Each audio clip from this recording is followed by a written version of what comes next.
Assalamualaikum warahmatullahi wabarakatuh. Jumpa saya dengan Sumanto di channel Yaki Sumanto. Pada kesempatan kali ini saya mengajak kepada sobat pemirsa sekalian untuk membahas cara menjadi atasan yang dicintai bawahan dan rakyat. Oh ya sobat, sebelum memulai acara ini,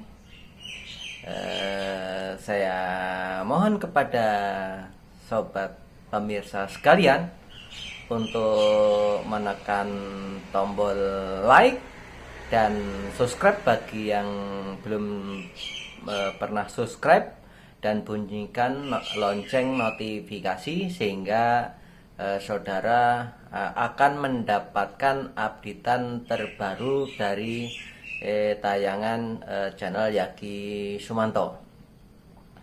Langsung kepada materi tentang cara menjadi atasan yang dicintai bawahan dan rakyat.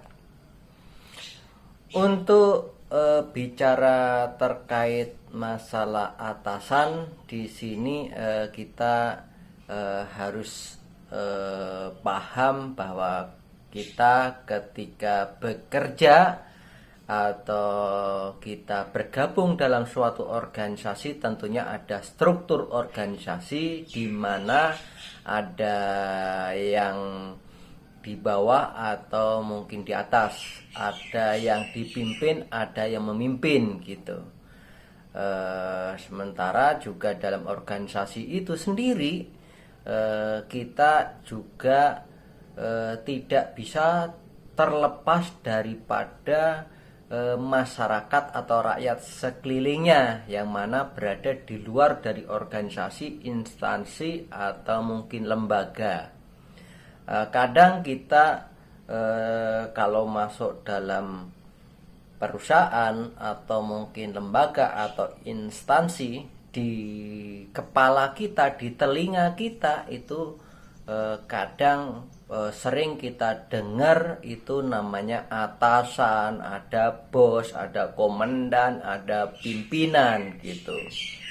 Jadi di sini perlu saya sampaikan, jadi kalau kaitannya bos itu ya mirip-mirip dengan atasan lah gitu.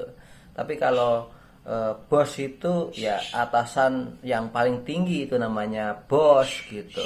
Tapi kalau atasan biasanya ada anggota paling bawah, kemudian satu klik di atasnya itu sudah merupakan atasan. Dan atasnya di sini masih ada atasan lagi. Kalau bos itu ya yang tertinggi daripada atasan itu. Bahkan bos pun juga ada big bossnya lagi itu. Jadi misalkan perusahaan itu punya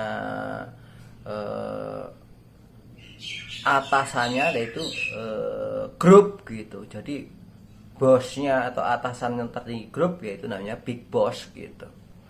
Sedangkan kita juga kadang kita dengar juga pemimpin gitu. Pemimpin itu ya sebenarnya hampir kadang orang kamu itu sebagai pemimpin, kamu itu sebagai atasan gitu. Kadang orang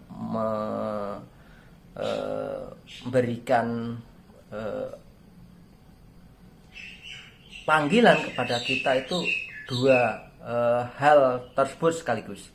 Nah, di sini akan saya sampaikan secara sekilas tentang atasan dan pemimpin sebelum ada masuk materi. Kalau atasan itu selalu berkata untuk saya gitu, untuk jabatan saya gitu. Tapi kalau pemimpin itu selalu berjuang untuk kita gitu. Kalau pemimpin itu selalu membangun orang lain untuk maju gitu. Sedangkan kalau atasan hanya menggunakan orang lain gitu. Terus kalau atasan itu membangkitkan rasa takut pada bawahannya.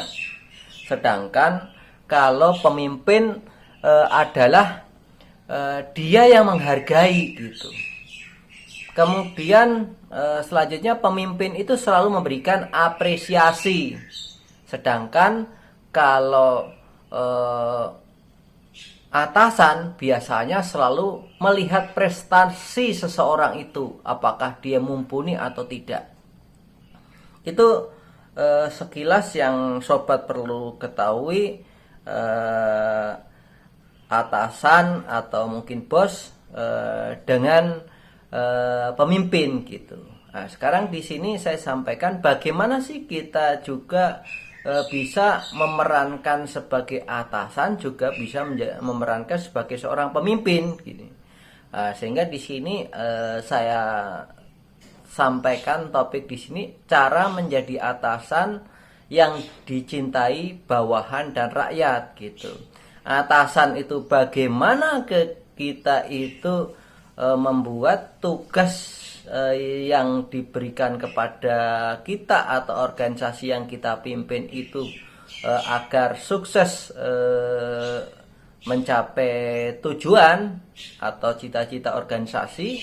Pemimpin bagaimana kita itu mengajak kepada bawahan yang kita pimpin itu sehingga dia tidak merasa tertekan, dia merasa semangat dan dia merasa senang untuk mengerjakan tugas dan pekerjaannya. Langsung pada materi, bahwa cara menjadi atasan yang dicintai bawahan atau rakyat di sini akan saya sampaikan 30 tip gitu, atau 30 cara gitu, 30 cara. Jadi saya mohon kepada sobat sekalian supaya didengarkan atau diperhatikan atau ditonton sampai selesai, sehingga Anda akan menjadi seorang atasan sekaligus pemimpin yang dicintai bawahan atau rakyat gitu. Yang pertama, Anda itu harus berpenampilan menarik gitu. Baik laki-laki maupun perempuan, Anda itu harus berpenampilan menarik gitu. Coba perhatikan apa yang Anda kenakan dari ujung kaki sampai kepala itu, sehingga Anda ini kelihatan menarik gitu. Terlepas daripada Anda itu punya tampilan yang memang sudah diciptakan oleh Yang Maha Kuasa gitu. Tetapi Anda harus bisa menunjukkan bahwa Anda itu tampil itu bersih, rapi, kemudian kalau perempuan itu kelihatan cantik, kelihatan menarik gitu. Kalau cowok kelihatan tegap, kemudian macho. Ini perlu Anda tampilkan tuh, sepatu Anda, celana Anda, kemeja atau hem atau jas Anda, kemudian muka, kemudian rambut. Itu harus Anda tampilkan sebagai suatu tampilan yang serasi gitu. Syukur-syukur bisa menjadi contoh gitu. Kemudian kalau perempuan juga demikian. Kalau perempuan tuh identik dengan tampilan atau mungkin bunga gitu. Sehingga Anda itu berpenampilan itu ya sebaiknya yang sopan, yang menawan, yang elegan gitu, sehingga menunjukkan pribadi yang memang baik. Yang kedua, Anda juga harus bersikap adil dan bijaksana gitu. Adil Adil di sini Anda harus tidak memihak, Anda pada porsi yang tepat gitu, sesuai dengan konteksnya gitu. Tidak karena ada hubungan atau intrik tertentu sehingga Anda itu memperlakukan yang tidak semestinya kepada bawahan gitu. Jadi keadilan di sini sangat dibutuhkan oleh bawahan saudara gitu.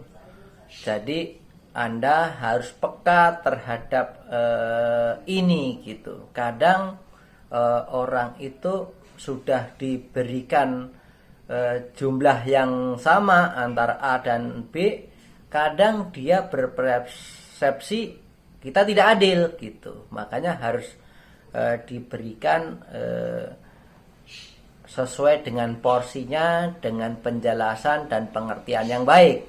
Kemudian juga kaitannya bijaksana di sini bahwa kita itu harus melihat sesuatu itu tidak sama rata saja gitu. Kita harus menyesuaikan kenapa itu bisa terjadi, sebabnya kenapa, kemudian bagaimana supaya hal itu bisa menjadi pelajaran yang baik ke depan gitu. Jadi aspek pembinaan, aspek kekeluargaan ini harus muncul gitu. Jadi bijaksana, tidak sama rata saja gitu.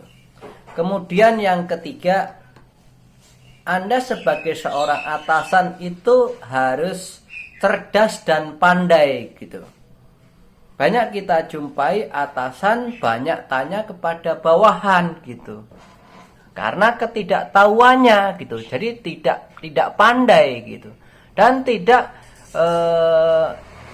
cerdas atau tidak mampu membaca perkembangan situasi yang ada atau mengambil langkah yang terbaik yang dilakukan oleh dirinya maupun bagian atau perusahaan yang dia pimpinnya gitu. Jadi itu tidak disukai oleh anak buah Anda apabila Anda tidak cerdas dan pandai.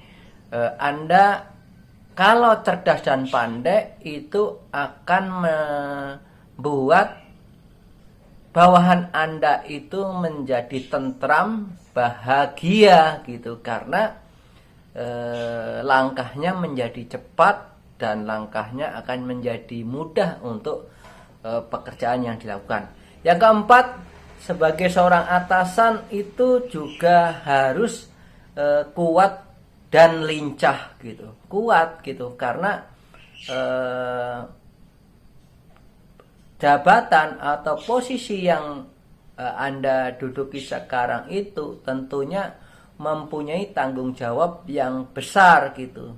Tentunya harus memerlukan stamina yang baik, mempunyai kemampuan yang baik gitu. Kadang ada pekerjaan-pekerjaan yang bersifat fisik. Ada pekerjaan yang memerlukan durasi lama, ketahanan lama gitu. Sehingga kalau Anda sebagai seorang atasan itu kuat atau tidak loyo, tidak lemes, ini anggota Anda itu senang karena tidak membebani bawahan gitu. Kemudian juga atasan itu diharapkan lincah gitu. Lincah dalam berbuat maupun bertindak gitu, sehingga bawahan di sini bisa mengikuti gerakan daripada Anda gitu. Kalau Anda lambat, ini pasti akan menjadi gunjingan gitu. Makanya perlu pembinaan fisik dan kesegaran dan kesemaptaan jasmani secara rutin gitu. Yang kelima, Anda sebagai seorang atasan juga Anda itu sebaiknya Anda itu bersahabat gitu. Jadi sebagai seorang atasan itu Anda jangan merasa eksklusif, memisahkan diri dari anggota maupun karyawan yang Anda pimpin gitu. Jangan hanya main perintah, main suruh, nggak mau tahu, pengennya hanya marah, marah dan marah gitu. Itu sangat tidak disukai oleh bawahan. Bersahabat di sini Anda di sini diharapkan bisa mengerti apa yang dirasakan oleh bawahan. Anda bisa menjadi tempat untuk mengadu. Anda bisa memberikan solusi atau pemecahan ketika bawahan Anda itu mengalami kesulitan dan menjadi teman dalam kondisi tertentu gitu. Yang keenam, jadi Anda sebagai atasan itu harus menghargai pekerjaan dari bawahan saudara gitu. Jadi kita harus menanamkan rasa menghargai karya atau mungkin jerih payah atau pengorbanan daripada bawahan kita itu gitu. Karena ini merupakan hal-hal yang tidak bisa dinilai dengan uang gitu. Dia kalau sebagai seorang bawahan Anda hargai, itu akan dikenang, akan dilakukan pengorbanan apapun oleh bawahan Anda kepada Anda gitu. Kalau Anda menghargai jerih payah dan pengorbanannya gitu. Jadi kita harus berupaya menghargai sekecil apapun apa yang dilakukan oleh bawahan kita untuk kemajuan organisasi. Kemudian yang ketujuh, yaitu Anda itu sebagai seorang atasan harus bertanggung jawab. Bertanggung jawab di sini intinya bahwa Anda sebagai seorang atasan ketika memberikan perintah kepada bawahan, kemudian misal ada teguran dari atasan yang lebih tinggi daripada saudara, ya Anda harus berani mengatakan bahwa ini salah saya, bahwa itu yang perintah saya, dan siap menerima risiko yang diberikan gitu. Jangan Anda justru menghindar, menghilang, atau justru menjatuhkan bawahan Anda tersebut. Anda sebagai seorang atasan harus berani mempertanggungjawabkan apa yang dilakukan dan apa yang tidak dilakukan oleh Anda maupun bawahan Anda itu sendiri gitu.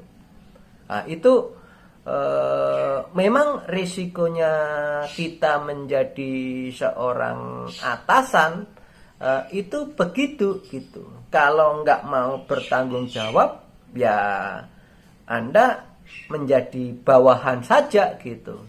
Nah, ini harus disuit gitu. Yang kedelapan yaitu bahwa Anda sebagai seorang atasan itu harus tegas gitu.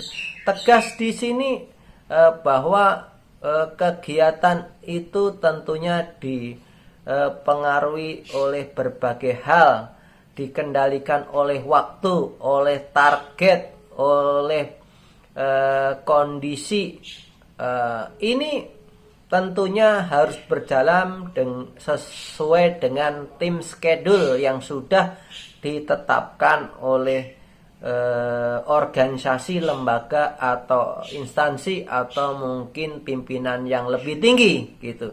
Jadi Anda harus bisa mengatur waktu maupun kegiatan yang lain sehingga bawahan atau mungkin pekerjaan yang kita lakukan itu kapan harus dimulai, kapan harus selesai. Nah, ini menjadi tanggung jawab kita gitu. Kalau ada yang tidak melakukan sebagaimana yang sudah digariskan, Anda harus berani menanyakan, harus berani menegur, harus berani menasehati, harus berani meluruskan, harus berani untuk membuat sehingga pekerjaan itu kembali on the track yang diharapkan gitu. Kemudian yang ke-9, bahwa Anda sebagai seorang atasan itu harus mampu memberikan perintah yang jelas dan terarah. Jelas di sini bahwa apa yang diberikan perintah dari Anda tentunya jangan sampai ada satu kata atau kegiatan pun yang tidak dapat ditangkap oleh bawahan itu sendiri, sehingga tentunya pekerjaan itu tidak bisa dikerjakan atau diselesaikan dengan baik gitu. Terarah di sini bermaksud bahwa pekerjaan itu harus diharapkan sesuai dengan tahapannya gitu. Dari 1, 2, 3, 4, 5 itu ya harus bertahap gitu. Jangan Anda memberikan perintah atau kegiatan itu yang ngacak, sehingga ini akan mempengaruhi hasil tidak efektif dan tidak efisien, sehingga ini akan membuat keraguan dan membuat inefisiensi. Yang ke-10, Anda sebagai seorang atasan juga harus mampu mensupport kebutuhan kerja gitu. Jadi untuk bisa tercapainya sebuah target atau pekerjaan sebagai seorang atasan, Anda juga harus mampu merencanakan dengan baik aspek-aspek apa aja yang diperlukan, aspek-aspek apa pendukung yang akan berpengaruh, dan hal-hal apa saja yang kemungkinannya akan terjadi yang mungkin di luar daripada rencana awal. Ini Anda harus sudah pikirkan masak-masak, sehingga ketika mungkin dalam perjalanan pekerjaan itu ada tambahan misalkan waktu atau mungkin penambahan anggaran atau mungkin hal pendukung lain,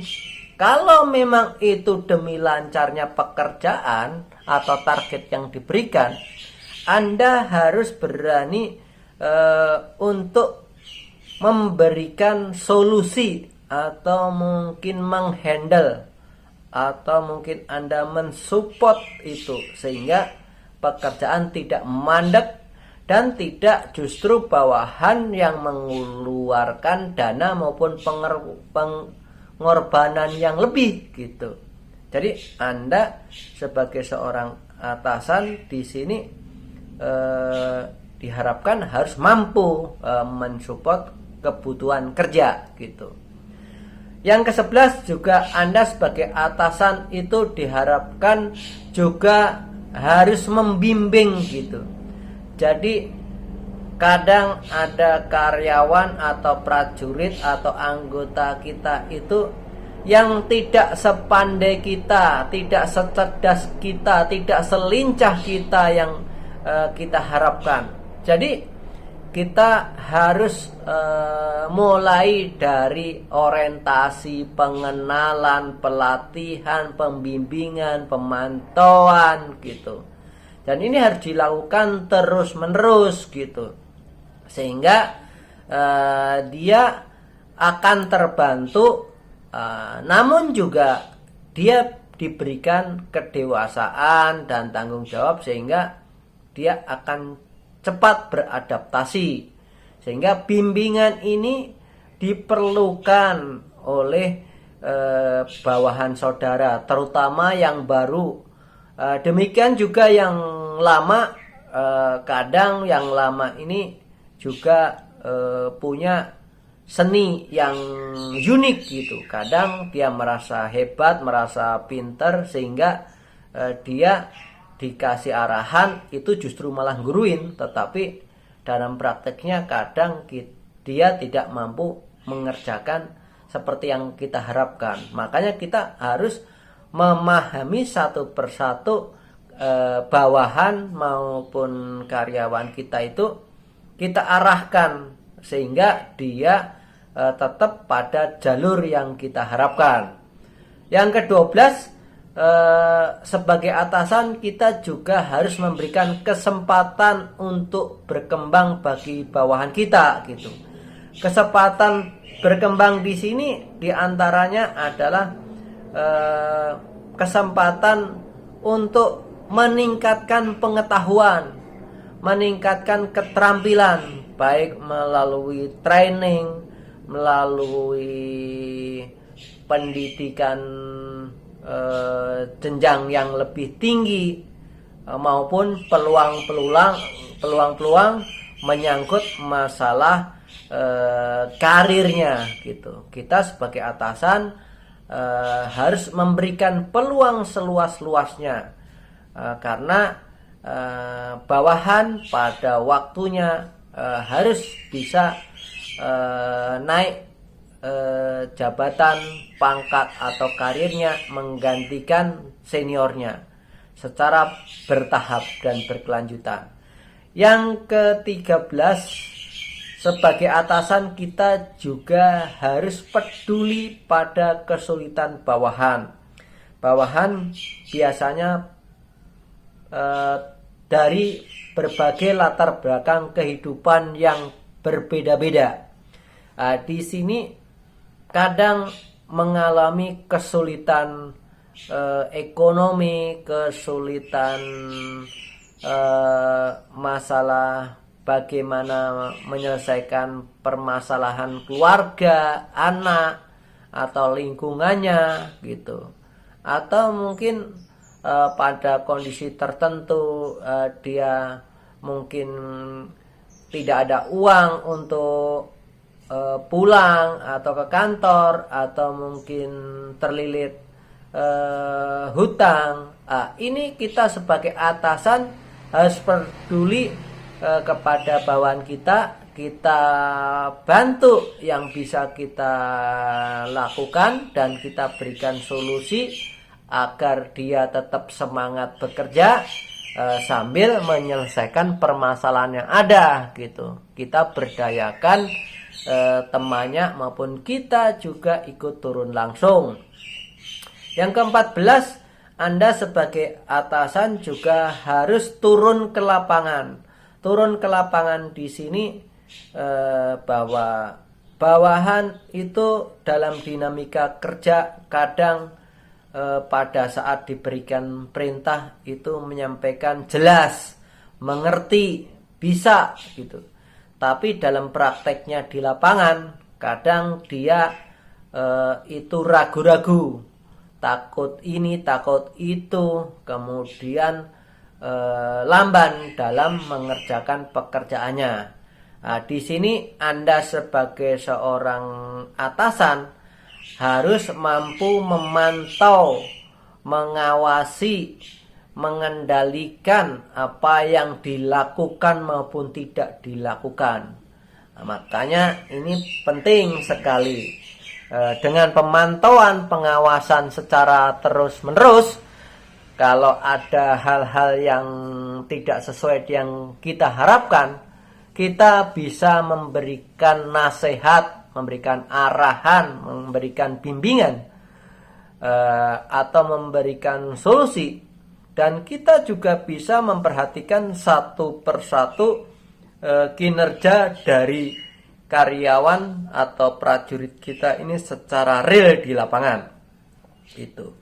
Dan disitulah ketangguhan Anda sebagai seorang atasan itu tidak hanya mampu merencanakan dan di kantor saja, tetapi Anda juga harus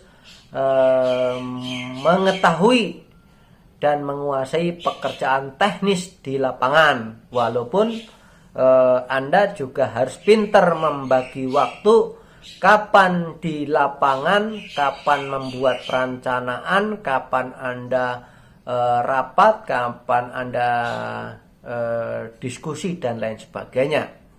Ini harus Anda atur sehingga Anda harus melihat prajurit maupun karyawan maupun bawahan Anda dengan turun ke lapangan. Turun ke lapangan untuk memecahkan masalah dan memberikan semangat. Yang ke-15, bahwa Anda sebagai seorang atasan juga harus menerapkan SOP dengan konsisten gitu, bahwa lembaga, instansi atau mungkin organisasi itu harus berjalan terus-menerus, tertib, tentunya didasarkan pada standar operasi prosedur gitu. Dan standar operasi prosedur ini juga harus selalu dilihat, dievaluasi dan disempurnakan. Baik mungkin setahun sekali, atau mungkin 3 tahun sekali, atau 5 tahun sekali. Bahkan kalau memang itu diperlukan segera, Anda harus segera merevisi sehingga operasional daripada organisasi maupun instansi berjalan dengan baik. Yang ke-16, bahwa Anda sebagai seorang atasan itu juga diharapkan bahwa Anda itu tidak berperilaku yang buruk gitu. Berperilaku yang buruk tentunya yang tidak melanggar norma. Sekali lagi, yang tidak melanggar norma, etika, tata krama maupun perundang-undangan. Dan Anda ini akan menjadi contoh yang menjadi panutan gitu, sehingga ketika Anda melakukan sekali saja berperilaku yang buruk, ini tentunya akan mengurangi kredibilitas Anda sebagai seorang atasan gitu. Jadi mari bila Anda menjadi seorang atasan, Anda harus menghentikan dari perilaku yang buruk gitu. Yang ke-17, bahwa Anda sebagai seorang atasan juga harus mampu mengendalikan situasi. Mengendalikan situasi di sini dalam suatu pekerjaan biasanya terjadi dinamika di intern maupun ekstern. Di intern diantaranya terjadi perbedaan pendapat, perselisihan, atau mungkin pertengkaran di antara anggota atau karyawan itu sendiri gitu.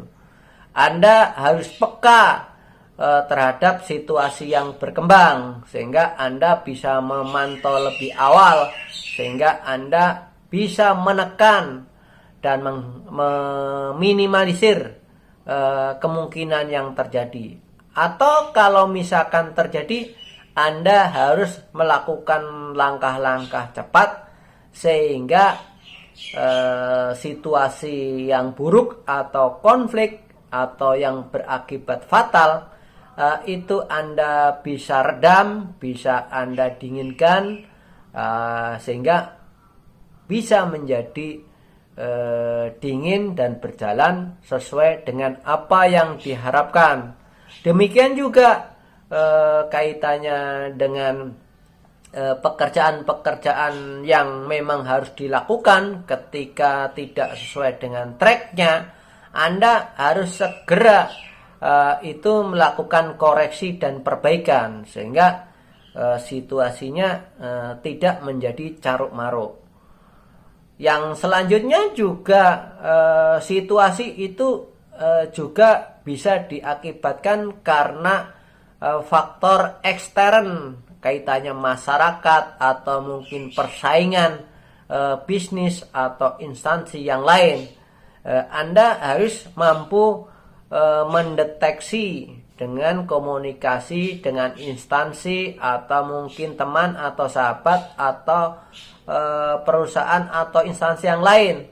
Adakan komunikasi dan kegiatan bersama, jalin komunikasi yang baik, sehingga ini menjadi mudah ketika misalkan terjadi perbedaan pendapat atau mungkin perselisihan. Kemudian yang ke-18 adalah Anda menjadi pemimpin itu harus mampu membuat keputusan yang cepat gitu. Keputusan yang cepat di sini Anda kadang dalam suatu rapat itu diberikan perintah yang cepat, kadang malam hari, kadang sore hari atau pagi buta atau mungkin pada saat libur gitu. Anda diberikan perintah oleh pimpinan dan harus merubah pekerjaan yang sudah direncanakan gitu. Jadi Anda sebagai seorang atasan harus segera membuat keputusan yang cepat, apa yang terbaik yang bisa dilakukan. Tentunya Anda segera memikirkan dua alternatif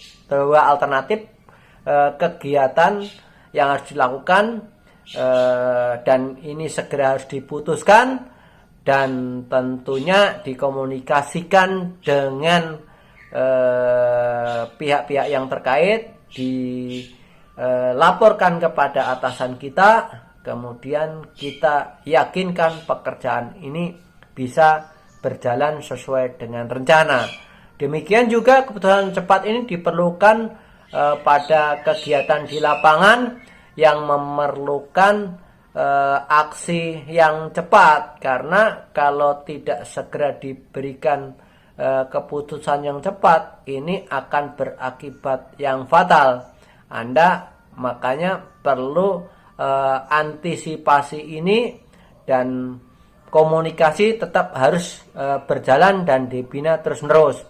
Yang ke-19, bahwa Anda sebagai seorang atasan itu diharapkan bahwa Anda itu tidak arogan gitu.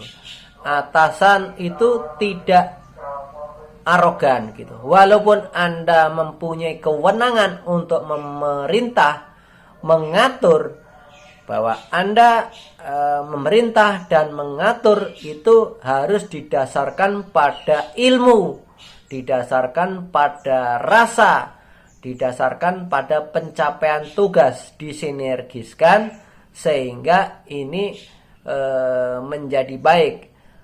Sama isi perintahnya atau sama yang kita sampaikan, tetapi kita dengan bahasa, dengan penampilan, dengan pendekatan, dengan mekanisme yang tepat, ini akan merubah tampilan arogan menjadi hal yang humanis gitu, yang disukai gitu. Jadi ini perlu saudara lakukan. Yang ke-20, bahwa Anda sebagai seorang atasan itu juga tidak boleh lepas tangan dan menyalahkan bawahan gitu. Ini sering terjadi ketika Anda sebagai atasan itu tidak merdeka gitu. Anda menjadi seorang atasan itu karena faktor kepentingan gitu, atau Anda takut dicopot jabatan gitu. Ya, ini yang buruk gitu. Makanya Anda diharapkan kalau terjadi sesuatu dalam lingkungan kerja saudara atau tanggung jawab saudara, Anda sebagai seorang atasan harus objektif gitu. Kaitannya dengan atasan, kaitannya dengan luar, Anda harus bertanggung jawab. Kaitannya ke bawahan kita, harus diambil langkah sesuai dengan prosedur dan tata hukum yang ada. Tentunya harus dikumpulkan informasi yang tepat, kemudian diambil keputusan yang adil dan bijaksana sesuai dengan porsinya. Ingat bahwa Anda sebagai atasan itu perlu menjamin kelangsungan organisasi, instansi maupun pekerjaan yang Anda pimpin gitu. Jadi tanggung jawab ini penting gitu. Jadi risiko apapun yang ada, Anda harus tidak boleh menyalahkan bawahan kalau memang dia tidak salah gitu. Dan kalau memang tanggung jawab Anda, ya Anda harus terima resiko gitu. Dan itu biasa dalam pekerjaan maupun tugas. Ada sukses, ada berhasil. Nah, itu dinamika hidup dan itu harus dihadapi. Yang ke-21, Anda sebagai seorang atasan juga harus mampu memberikan tauladan. Tauladan di sini bahwa Anda harus mampu memberikan perilaku, ucapan maupun perbuatan yang baik gitu, yang baik dari berbagai lini gitu. Memang tidak mudah gitu. Memang belum tentu kita bisa langsung semuanya kita lakukan gitu. Tetapi ketika niat baik Anda lakukan dalam hati, kemudian Anda lakukan baik dalam ucapan maupun dalam langkah maupun perilaku, nanti ini akan menjadi budaya. Jadi budaya memberikan toladan. Jadi ajak bawahan kita itu mengikuti saudara gitu. Kemudian yang ke-22, bahwa Anda sebagai seorang atasan itu tidak boleh KKN, korupsi, kolusi dan nepotisme gitu. Korupsi, yaitu Anda main-main dengan anggaran yang sudah ditetapkan gitu. Anda markup atau mungkin Anda mencuri-curi yang bukan haknya gitu. Nah, ingat, itu nanti akan memalukan diri saudara, keluarga, dan instansi saudara gitu. Lebih baik Anda sederhana apa adanya daripada Anda mengambil sesuatu, uang atau mungkin yang bukan haknya, yang nanti akan kita menyesal. Kemudian kita juga jangan atas dasar mungkin keluarga, teman, atau mungkin kepentingan lain gitu. Kita harus proporsional dan profesional gitu. Ini akan menjadikan Anda itu nanti disegani dan diikuti oleh bawahan saudara gitu. Baik kaitannya penerimaan atau rekrutmen, kemudian pengadaan atau inspeksi, ini biasanya menjadi ladang untuk kaitannya KKN. Ini yang membuat organisasi maupun perusahaan Anda tidak akan maju. Yang ke-23, bahwa Anda sebagai seorang atasan itu juga harus berpendidikan tinggi gitu. Misalkan Anda sekarang mungkin SMA harus meningkatkan ke S1, S1 ke S2, S2 ke S3, S3 mungkin ke profesor, atau mungkin Anda melakukan tambahan pengetahuan kaitannya kursus, keterampilan, atau pengetahuan yang lain. Ini harus dilakukan oleh sobat sekalian. Kemudian yang ke-24 bahwa Anda sebagai seorang atasan itu diharapkan bahwa Anda tidak mengambil hak anggota gitu. Sekali lagi, jangan mengambil hak anggota, gaji, tunjangan, atau mungkin hak-hak yang lain gitu. Jadi jangan mau melakukan hal itu gitu. Karena itu nanti akan membuat Anda tidak dihormati dan Anda akan disepelekan gitu. Dan Anda akan menjadi kebiasaan gitu. Dan itu akan menjadi kontraproduktif terhadap Anda sendiri maupun capaian pekerjaan yang Anda harapkan gitu.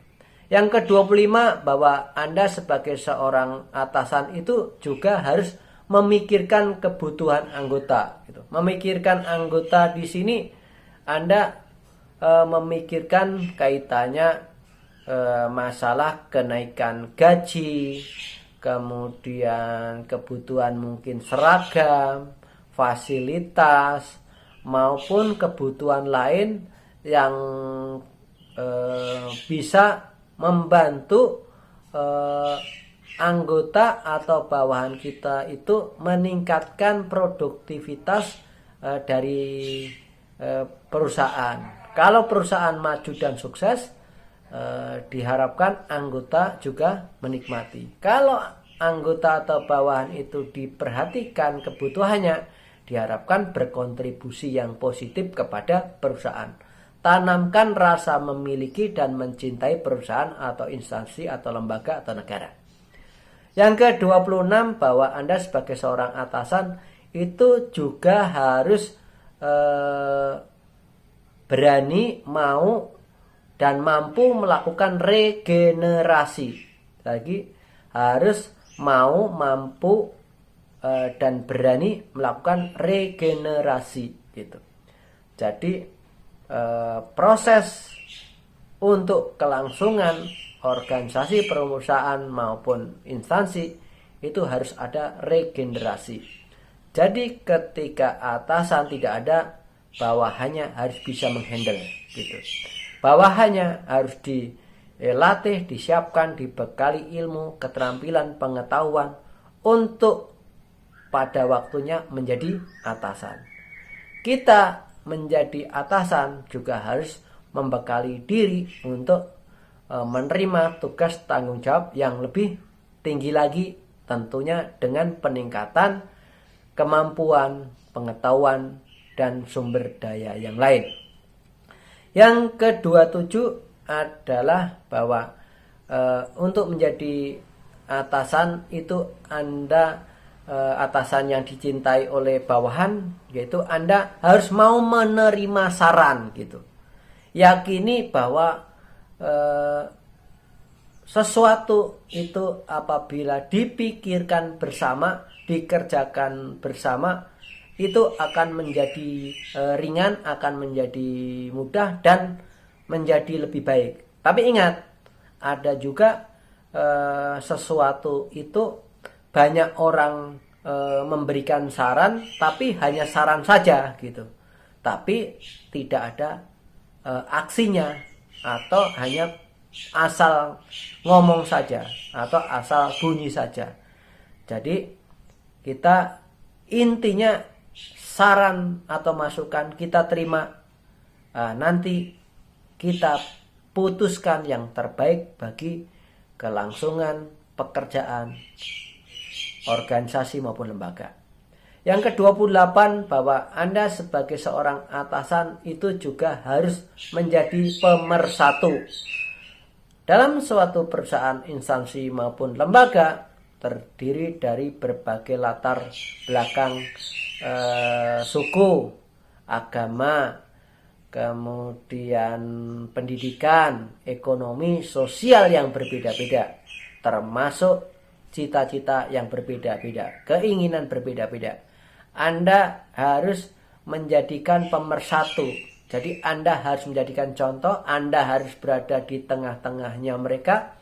Anda harus mampu membuat suatu pemikiran maupun kegiatan atau gagasan yang membuat dia itu saling membutuhkan, saling menghargai, saling mencintai, sehingga menjadi satu kesatuan yang tidak terpisahkan. Ibaratnya sapu lidi, satu tidak akan berarti apa-apa, tapi ketika disatukan dia akan menjadi kuat. Yang ke-29, Anda sebagai seorang atasan itu harus mampu menunjukkan sosok yang bersemangat gitu. Semangat dalam berpikir, semangat dalam kegiatan, semangat dalam berkarya, semangat untuk memajukan perusahaan, semangat untuk mencintai karyawan maupun bawahan. Tampilkan dalam setiap aksi maupun kegiatan yang ada. Yang ke-30, yang terakhir, sebelum yang terakhir, saya mohon kepada sobat sekali lagi bunyikan lonceng notifikasi sehingga Anda akan selalu mendapatkan update terbaru tayangan Yaki Sumanto. Tekan like apabila dari 30 cara ini ada yang mungkin bermanfaat bagi saudara, dan tekan subscribe agar channel ini akan terus berkarya untuk memberikan yang terbaik. Langsung saya sampaikan pada cara yang ke-30, bahwa Anda sebagai seorang atasan itu juga Anda harus taat beribadah gitu. Agamanya Anda itu apa? Anda harus memberikan contoh bahwa Anda sebagai atasan itu menjadi seorang yang agamis, taat beribadah. Kapan waktunya ibadah harus dilakukan, melakukan gitu. Syukur-syukur bisa menjadi imamnya, menjadi pemimpinnya gitu. Waktu-waktu menjelang saat ibadah ini Anda juga harus bisa mengerin, sehingga kesempatan untuk beribadah dari bawahan maupun karyawan saudara ini tidak terlewatkan. Jadikan sarana ibadah atau kegiatan ibadah, kegiatan beragama ini memperkuat untuk karyawan atau bawahan Anda untuk bekerja. Itu 30 cara agar saudara, sobat atau teman menjadi seorang atasan sekaligus menjadi seorang pimpinan yang dicintai oleh bawahan sekaligus rakyat. Sekali lagi, bahwa Anda menjadi atasan atau mungkin menjadi pimpinan atau bos itu tidak terlepas daripada anggota, prajurit, bawahan atau masyarakat sekelilingnya. Jadilah atasan yang baik, karena kalau Anda baik akan menjadi mudah, akan didoakan bawahan atau prajurit saudara, pekerjaan Anda akan menjadi mudah. Itu 30 cara, semoga bermanfaat dan kita bisanya hanya berupaya dan berdoa, semuanya dari Allah Subhanahu wa taala. Saya akhiri, wabillahi taufik wal hidayah. Wassalamualaikum warahmatullahi wabarakatuh.